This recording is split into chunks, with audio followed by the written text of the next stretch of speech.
we hear that the National Security and Advisory Committee requested the IEBC to tabulate the results so that either Raila wins or they force a runoff. They gave reasons that in failure of the two, the country may have problems.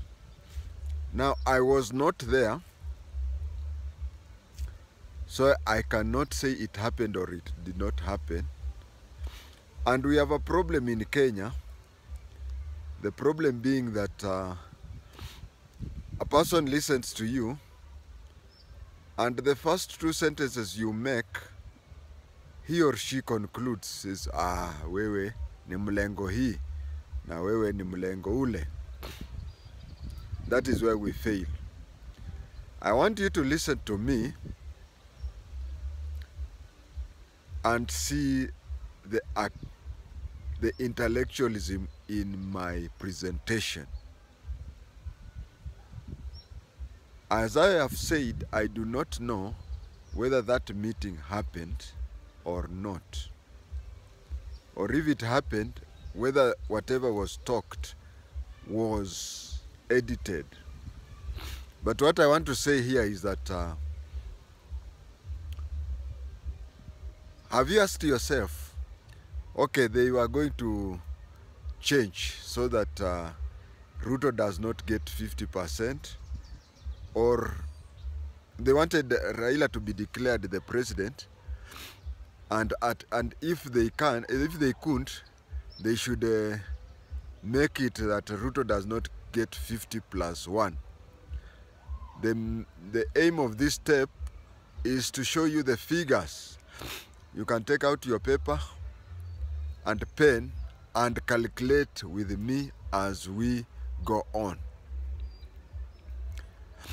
I am talking as a former Special Branch Officer. 2, I am talking as a former Electoral Commission official. And as a former both, I want to give you a picture where it could be possible to alter the results to an extent that Raila wins or they run a runoff. That is where I'm asking myself, is it possible? And that is why I want to share with you.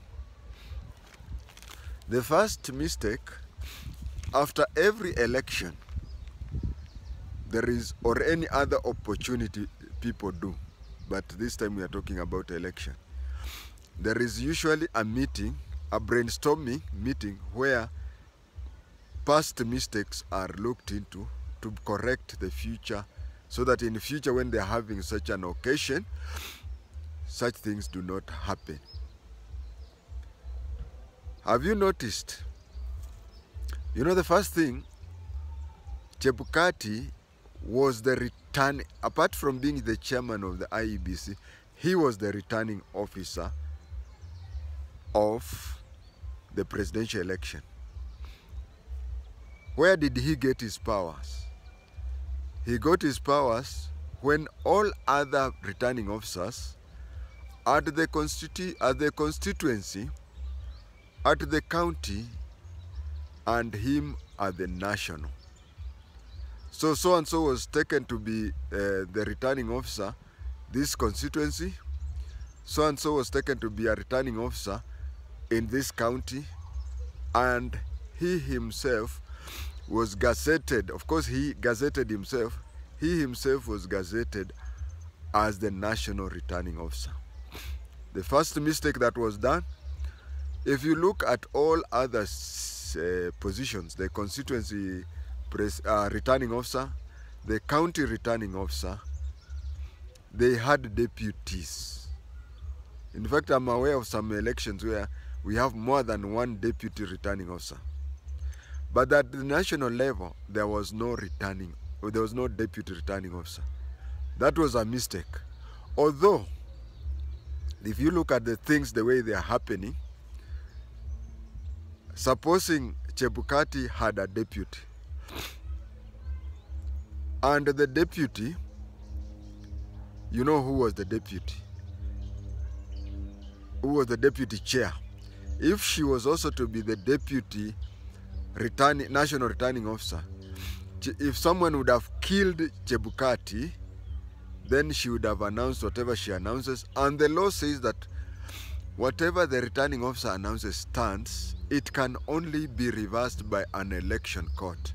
So I think the new team, when they are gazetting the president, they are gazetting the next election, they should also have all levels. They should have deputy returning officers, including the national returning officer. This tabulation was made by NIS, and I want to share with you. You see, the Constitution says that anybody winning the presidency has to win with 50% plus 1 vote. Now, according to records, Ruto got 50% plus 200,000 votes. For you to force a runoff, you have to make sure that Raila gets more than 200 votes, or Ruto loses more than 200 votes, or the mixture of two. For example, Ruto loses 300, out of the 200, Ruto loses 100, and Raila gains with 105. Raila becomes the president. So it is really hard for that. It is easier to make a runoff.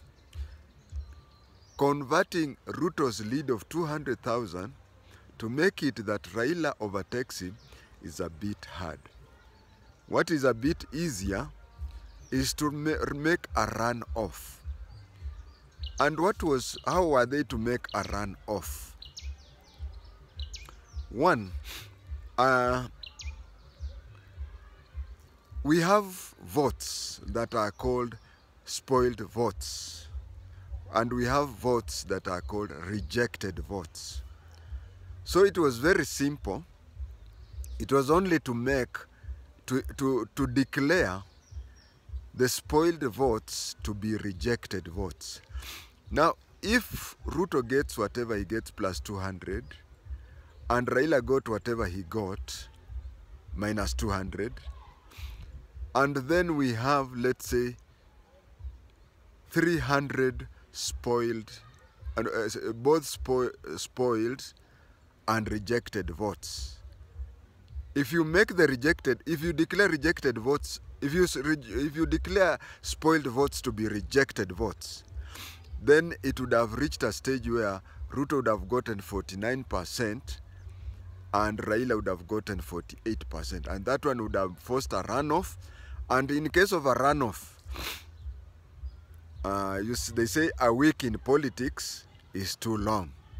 That is what they wanted, because it was becoming a bit hard to reduce Ruto's 100 and increase Raila's 150 or even 105.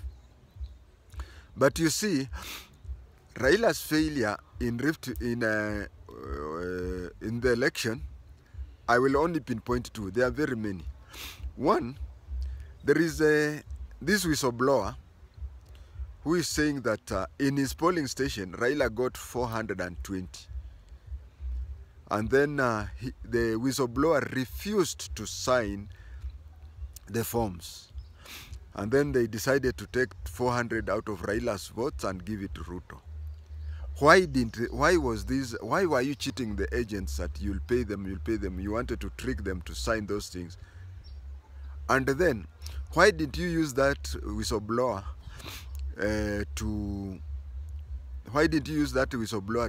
instead of the lorries full of, a canter full of waste paper?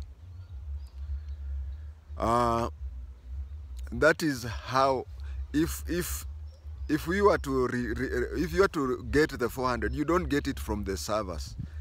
You see, that is one polling station where he is alleged to have gotten 420, and 400 was given to Ruto.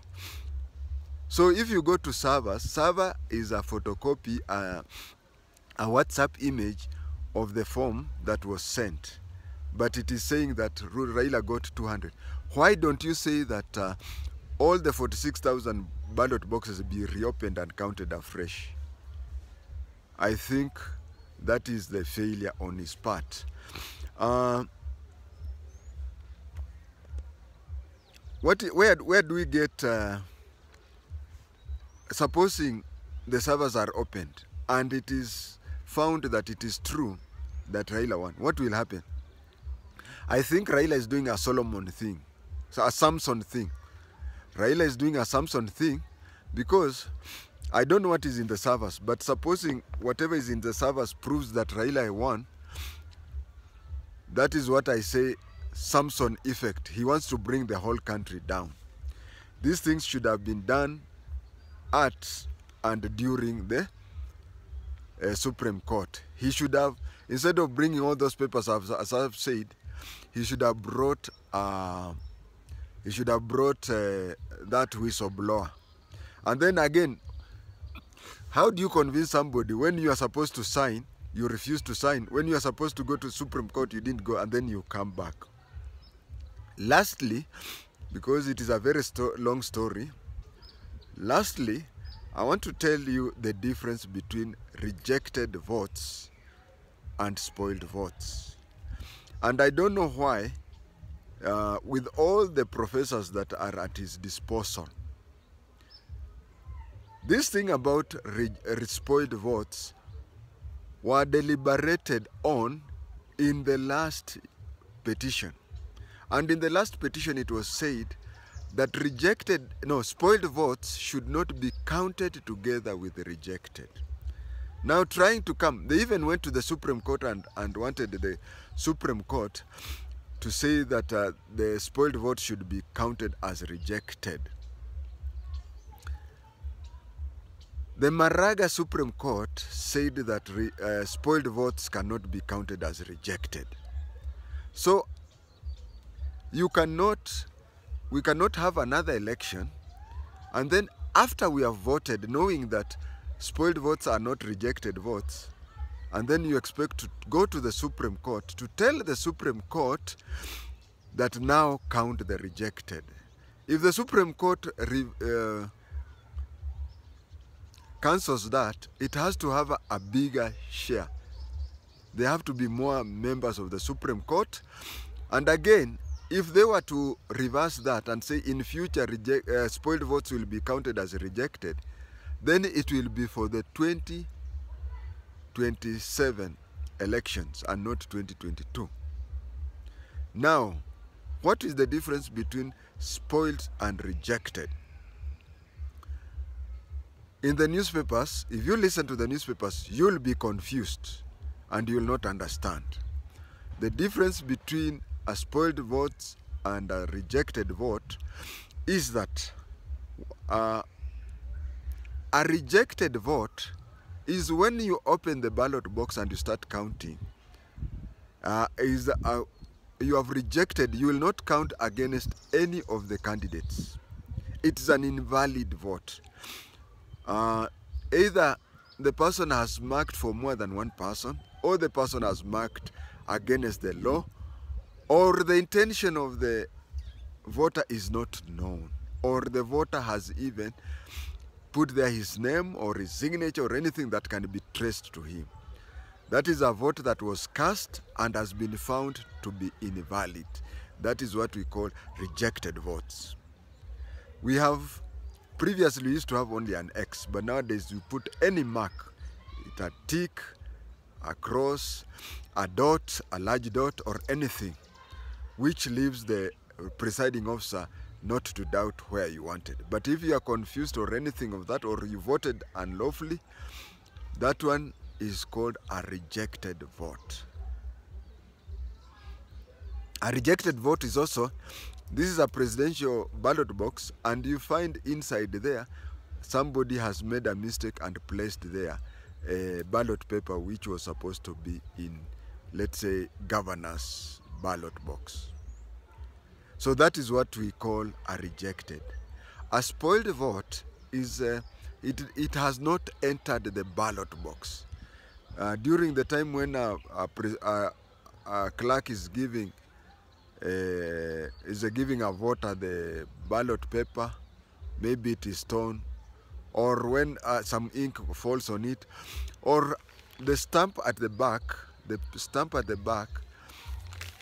is so clear from the other side that somebody can claim that the clerk was trying to indicate on whom the voter will vote. Or lastly, when a voter has marked his or her vote and is whether in the booth or any time before placing the ballot paper inside the ballot box, once the voter places the ballot paper inside the ballot box, then that becomes he or she can do nothing.